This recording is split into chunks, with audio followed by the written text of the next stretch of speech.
Локацията на студиото е в централен район, близо до автогарата и Гранд Мол. Само на една минута от спирка в свободна зона за паркиране, в бъдеще зелена зона. Работя всеки ден от 9 до 8. За сега съм с гъвкав почивен ден според записванията. Посрещам ви с усмивка и ако има възможност, мога да ви направя кафе, чай или други напитки като бивша бариста, докато чакате часа си или ваш близък по време на масаж. През това време може да разгледате каталози. Представител съм на марката Провей за козметика и препарати и имам мостри на парфюмите. Иначе работя с марките Хистомер и Касмара, които ползвам за професионалните спа процедури на лице и тяло, предлагани в студиото.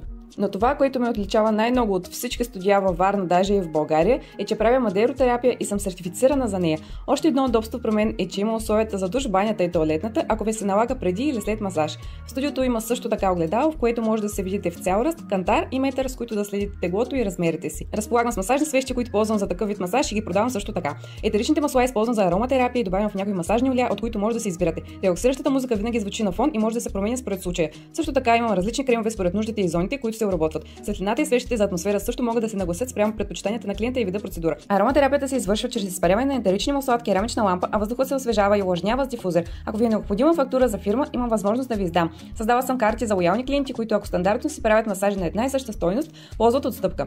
Разбира се, продавам подаръчни ваучери, които може да изберете за услуга или стойност. Има различни дизайни на гърба, а при предварителна заявка може да подготвя и персонализирани, както в електронен, така и в физически формат. Може да се плаща и с карта чрез POS-терминал, както и електронно чрез линк от MyPOS. Както споменах преди, по време на чакането и след масаж мога да ви предложа вода, кафе или друга напитка, чай, капучино, лате или нещо освежаващо, ако има време. Можем да седнем да си поговорим или да вземете напитката за изпът. Голяма привилегия в моето студио е, че може да идвате с децата си на всякаква възраст. Предвидила съм играчки и занимавки, като може да стоят до вас по време на масажа и да си играят или в чакалнята и да отцветяват и рисуват, например. Тъй като държа и на менталното здраве, да се зареждате и духом позитивно, по пътя ви съм залепила позитивни надъхващи послания, които може да виждате и докато лежите с лице надолу, а понякога ви изпращам с едно стикерче с вдъхновяващо послание за настроение. В помещението има климатик, старая се да поддържам оптимална температура. И не на последно място, спазва се хигиената и условията за чистота и дезинфекция. Последвайте ме в социалните мрежи, за да сте в крак с новостите и за още интересна и полезна информация.